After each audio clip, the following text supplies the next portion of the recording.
Hi, this is Lucas Villa, and today I'm here with Gustavo Galindo, a Mexican artist and singer-songwriter who was also Grammy nominated. And recently he just put out his new single, Como la Luna Lleva al Mar. How did that song come together? So, Como la Luna Lleva al Mar was actually one of the first songs I wrote when I first came down to Mexico for the first time back in 2012. And I got set up with a songwriting session with a songwriter and producer called Balta Hinojosa. And we did two songs that day. The first song, I don't know if I have. The second song, I showed him this idea I had. And I had the verses ready and kind of the lyrics ready, and he helped me kind of round out the song and give it a chorus. And then we did a little demo of it, and it was so pretty and nice, and I kind of had it sitting in the cupboard for a long time until I had new material for the album Renacer. And when I had it, I just knew that song had to be on the album, and so we chose it to actually close out the album as well. And it's really a beautiful song, super poetic, very nostalgic and romantic, and so I always knew that song had something special to it. Cool, and you put out the music video on Valentine's Day, and it co-stars your girlfriend, Alyssa Diaz, who plays in Narcos Mexico. How was it shooting with your girlfriend? I think there is something special to shooting someone that you already have chemistry with. Because I've done other videos where I've been, with people who are actors or actresses, and it's always kind of a bit of a struggle to get comfortable with someone, especially on camera where everything's magnified so much. So for me, it was a really blessing because Ali's so comfortable in front of the camera anyway, having been acting since she was 12.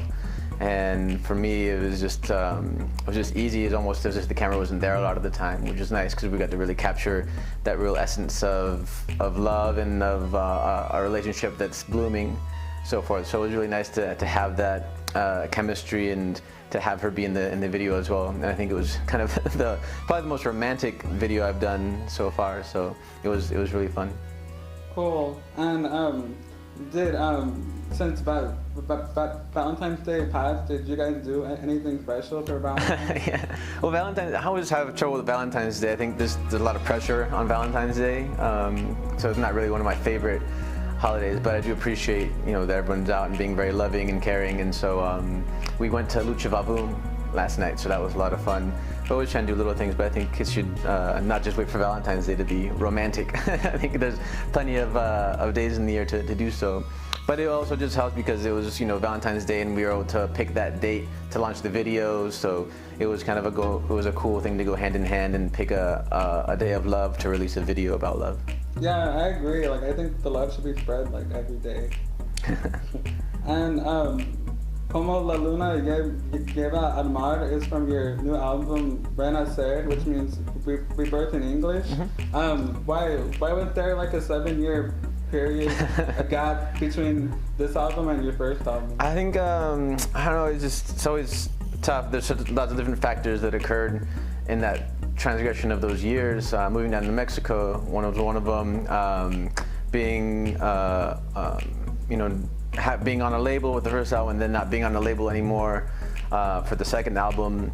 Seeing if anyone wanted to sign me in that kind of meantime as well. And it was kind of like a transition period for a lot of things in my life, especially becoming a father and then losing my mom, and so different things. So it just didn't, the timing never was right, and I really didn't have anything I wanted to say until those events happened in my life, and then I had a lot of material to write about, a lot of feelings to get out, and it was really a cathartic album in a way. And so that's kind of my thing, is I need something to say, I need something to sing about in order to put out material. I think there are a lot of people that put out everything, and you're so used to just being inundated with material, but I really like to take my time with it. So I hopefully won't take that much time for the third album.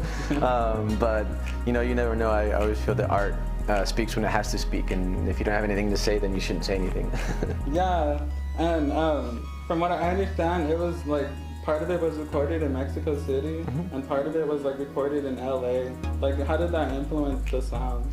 That was really cool. I think part of it being, doing an independent record is that you're able to call the shots and you're able to decide who you want to work with, who you don't want to work with.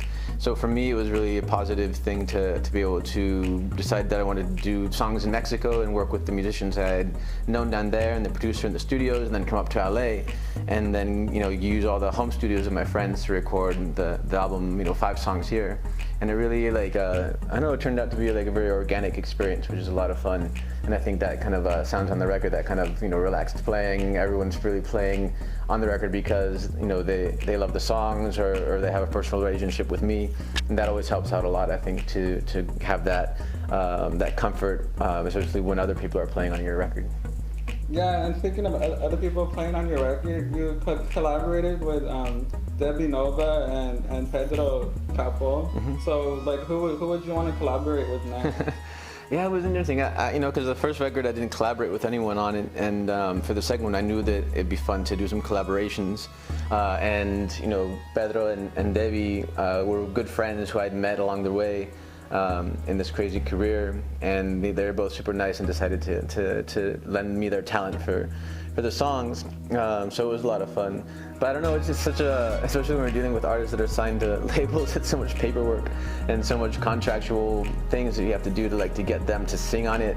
So I don't know, it's kind of hard. I think maybe if I do it next time, I pick someone maybe more indie or pick someone who just has that chemistry with you. You just never know. I think that's the fun part too. But I think for this next stuff I'm going to release in English, it'd be fun to collaborate with some friends of mine, singers from Nashville, different artists here in Los Angeles as well. But I have to see it. I don't really have anyone in mind at the moment. Okay. And yeah, I saw on your live stream that you mentioned that an English EP might be coming this year. Yeah. Can you tell us more about it? Yeah, so I was recording last year, just making demos with a friend of mine. His name is Josh Sontag.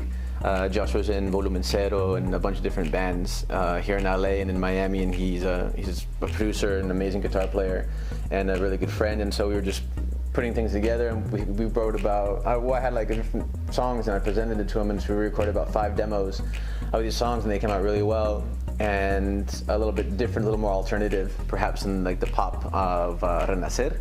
Mm-hmm. And I just wanted to explore that side a little bit more, because before I was a solo artist, I was in a band in college and then after in Los Angeles called Blue Judy, and that was a little bit more alternative rock style, and kind of explore that more folksy, bluesy side that I have, and a little bit more rocky. So we'll see. I think we'll put them, I'm always, nowadays you have to keep constantly putting out new material, so I have these songs and I just don't want them to keep sitting there. I think they're really good and they should be out in the world. Yeah, I've seen you in some of your live streams perform these really good songs, and it's some of them aren't out there. Exactly. So that's the cool thing is to be able to get feedback on those songs and see which ones work and which ones don't. And I think I want to record at least 3 or 4 songs that I have right now in the demo bin and get those on as well. Okay. Is there any time frame?